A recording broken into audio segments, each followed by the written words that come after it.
Bonjour monsieur, bonjour madame. La Cour des comptes du canton de Genève s'intéresse à la transition énergétique. Qu'est-ce? Eh bien, c'est la volonté dans ce canton de diminuer la consommation de gaz à effet de serre et dans une proportion très importante puisque nous devons revenir à 60% de ce qu'était la consommation en 1990. La Cour s'est donc demandé dans quelle mesure les établissements publics autonomes du canton de Genève étaient capables d'arriver à réaliser cet objectif. Ce qu'il faut bien comprendre, c'est que le but de ces établissements publics autonomes, ce n'est pas d'abord de réduire la consommation d'énergie, mais bien de rendre un certain service à la population.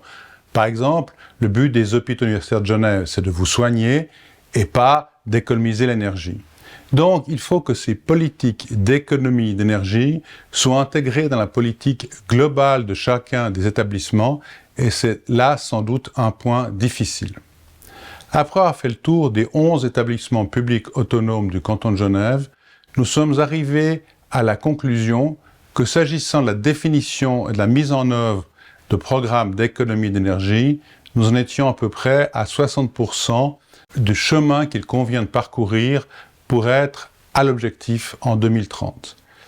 Les questions de gouvernance sont assez bien résolues. Dans la plupart des OPA, on s'est efforcé d'avoir intégré ces objectifs dans les objectifs généraux de l'établissement. Et la question de l'information est assez bien résolue aussi.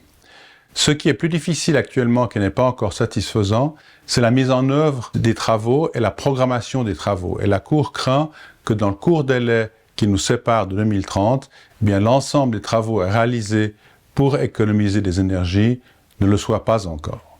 Et puis il y a un second volet, c'est celui de l'intervention de l'État.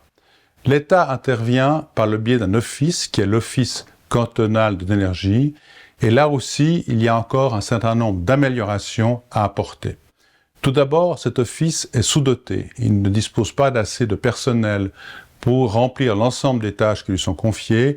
Il conviendra que le département compétent procède sans doute par des réallocations de ses ressources.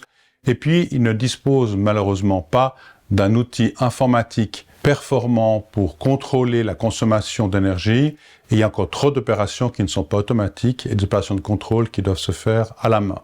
Ensuite de cela, il convient qu'il priorise mieux ses actions et qu'il s'attache vraiment à suivre au plus près les consommations des grands consommateurs plutôt que de se disperser dans toutes sortes d'activités de contrôle, même si celles-ci relèvent de ses missions légales.